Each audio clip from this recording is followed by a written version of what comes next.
2 days ago, they'd been enjoying a holiday in the sun, but victims of Flight 9268 were flown home to a cold, dark Russia.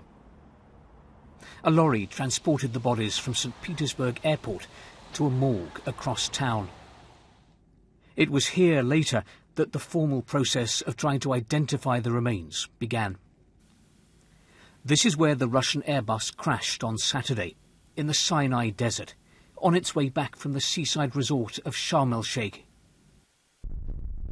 All 224 people on board were killed, the worst disaster in Russian aviation history.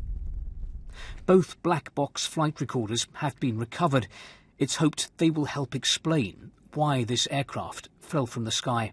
The crash site is a rather large area. It is more than 20 square kilometres. There is every indication that destruction of the plane occurred in the air at high altitude. But if so, why? Russian officials have cautioned against jumping to conclusions about what caused this crash. They want investigators to be given the time and space to study all the evidence. But they also say they're not ruling anything out. In Moscow today, the airline which operated the plane, Kogalymavia, ruled out pilot error and mechanical failure.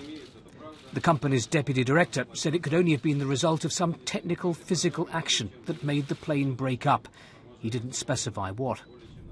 An Islamist militant group in Egypt said at the weekend that it shot down the plane, but Russian and Egyptian officials are sceptical about the claim.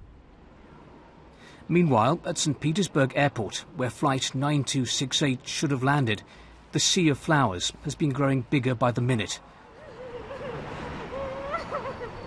Russians are mourning the dead and waiting for answers.